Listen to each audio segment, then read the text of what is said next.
stick as much. But so imagine that we're cut to the center. So what you want to do, you do not place it on there where it's all touching. You want to present a corner to your anvil and your hammer. So you raise it up at a low angle and you hit this appropriate half on, half off. The end of your material. Don't hit it again. What does that do? That picture right over there, why I draw a circle, why you start with round stock. It turns it into like a 1x2 capsule. No matter what die you're using, if it's been here or Explain if you cut that in half, see that's on the end, so you can see that. Explain half on, half off. That be like half on, half off, or half on, half off. If you look, The material. it's half On, half on the off. base and half off.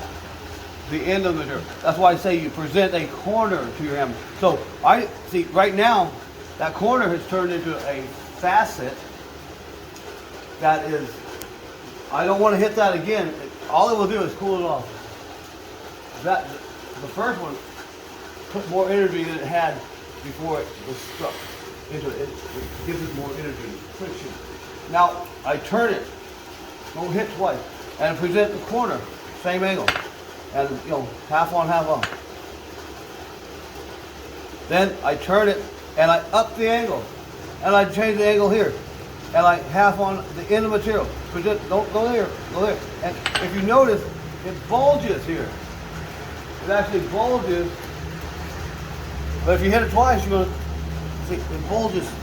What's flat is now bulged.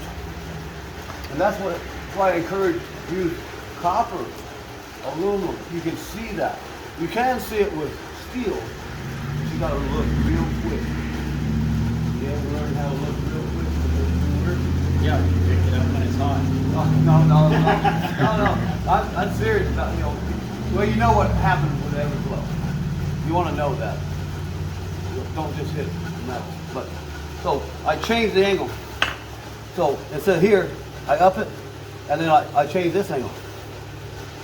So see, it didn't hit the original table, and then up, and then up again, and then this more. And that clay moves. But you go to whatever dimension you choose, like 1/4 inch punch, and we'll go to 1/4 inch. But what you get is 3 different tables. Boom, boom, boom. 6 hits. And you can actually make a point like Brazeal does it all the time. Anyone can do it once you understand like how a 3/8 half inch stock. With 6 hits, you can go to a very abrupt point, like a lead, say. And then if you want to finish that point, you basically just put it at the angle you want, and it extends to the last place hit. So you see on this one side very clearly the different angles. So if I want to extend the taper, this is on short, and make that a taper, because that's 3 different tapers. But they're still bulgy. But all I do, instead of putting it on that first one, where that one, it's not touching, the end ones aren't touching, they're off the anvil. So what I do is I get them all off the anvil, present a corner to the anvil and my hammer. The corner is where the forging started and stopped, right there and right here, where it has never been stuck yet. This on the round stock. So you present the corner back here, you're lowering the angle, and you go boom, you'll turn it, boom, turn it, and you move up your piece until the whole thing touches the anvil. And that's how you extend the taper on the short taper. Okay. Keeping the point in the center. Yeah, and that's how I do that with a striker. If they do the hits properly, it doesn't take very many hits. If you just bang on the flats, you're going to lots of heats and lots of hits. Okay. The other way, for the longer, like you want to do a round punch, square punch, up punch. You want penetration. Depending on whatever. I would put at least as long as it is wide over my anvil on the radius, the rounded part of my anvil, not on a hard edge, of course, but the radius edge.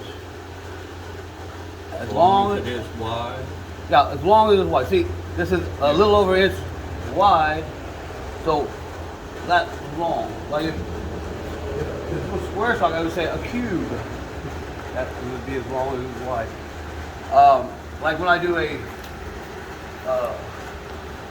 some of these tapers here, I'm not going to a point. I'm going to about a quarter dimension. I'm going to put 1.5 times its dimension over. And that's the amount of material I drift, no matter what size. When I do a drift, one of those drift, I'm going to put 3 times its dimension over for a drift. But it depends on your taper. This is like a 5 and a 3 degree taper here. These ones are not, you know, like, I don't know, I've never measured, I measured those findings a month ago or so. But, so this, generally what I'll tell you to do on most is start with a flat surface of your hammer for the base taper. You'll once, turn it over twice. Don't hit hard. And then on this, I would go ahead and switch to your round surface. On the drift, I might stay with the flat and hit heavy. But this is going to be a little bit of work, so I'm switching around, bring the lump on the hammer, and that's too hard. And keep bringing the lump. And go to whatever, if you want a 1/4 inch punch, go to 1/4 inch square. That's the most challenging punch you'll be making. When you do most of the other ones, you're going to maybe 3/8. You know, sometimes 1/2 inch, whatever. That's really easy. But the last bit, get on the anvil. Now this is bigger than what you guys are using. It's a proportion. So with 3/4, and if we had 5/8 around punch, I don't go smaller with these type of punches, but it'd be fine for the punch. 5/8, 3/4 inch. We're going to go beyond a 1/4 submission, just like this is beyond a 1/4 submission. This being bigger than an inch. This is a centimeter, 3/8 centimeter. So for a 1/4 inch punch out of 3/4 inch material, You're going to go beyond a 1/4, You would just find- like I did here. This is a proportion, but it's a longer. But you would find leave 3/4 of an inch of material hanging off the handle for your initial hit. If you were doing At least. Sometimes I would recommend you doing that now. If you grab too much, you don't want to bite off more than you can chew. you can always get more. Yes, you can always get more, but if you grab too much, now you got to cut it off. So 3/4 of an Yeah. inch to start with should be. Now, have you guys cut the center? Where are you guys from? Are you guys locals? Yeah. See, cut the center. Have you guys, I mean, people are doing this now. I couldn't get anyone to do it until after 2010 except for Ed and Tom Clark did the taper shakes, but he didn't do the curve. That's the only 2 people in the world, and I demonstrated this since I've been around Blackwood, and no one believed me about the taper shake Hardy. It's not gonna break your anvil. I've not broken any anvil. Have you guys cut this away? No. You haven't. You haven't? You haven't. You haven't. Yeah. Every day. Anyway, I'm gonna get rid of this. And you guys you're welcome to those. I mean, I slaved over my own very long. We also have a power hammer die that cuts to center in case you get on schedule. So, yeah, if you want to make those punches, you want to grab that, at least one time to cement it. Then, after you do that, if you want to extend it, you can do either way. There's different ways. This is what you really want to be, working on is half hammer, big blows, very far. I usually have people do, or it says lead, end taper, whatever. Don't have you make anything until you learn how to make something. But you got one day here, and yeah, anybody sign up for tomorrow? Why not?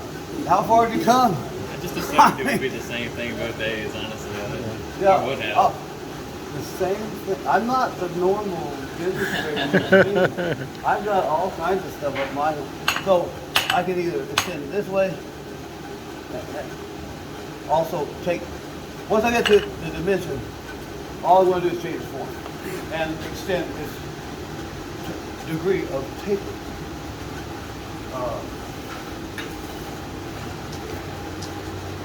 So you have options. That's what I say. I mean, one day, we can cover punches one day just on punches, and you're still not, you're going to want to come back the next day, maybe a whole week, through the week. You know what I mean? Because there's a lot of fun. I got more information than you will know. I used to do this work, and I made everything look cool. I don't know if anyone else out there at that time was doing that stuff in the third world, and they were basically slaves had to do whatever. I mean, not really. They're doing their necessity stuff. Well, I'll have to show you a And depending on what kind of punch you want, I can either show you clay or steel. But if you can't control the clay, you might want to do one of clay first. But it's hard to get adults to play with clay. This is the struck end. I do hex. So flat surface to the corner, to the anvil, and to a hammer. 60 degrees. Half hammer face blow, 60 degrees. Up the angle. Huh, I think I missed it. All right, anyway. Up the angle.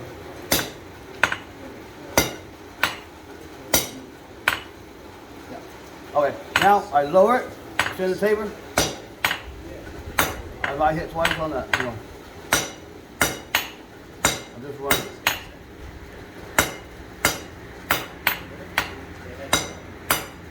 I'm going way too slow.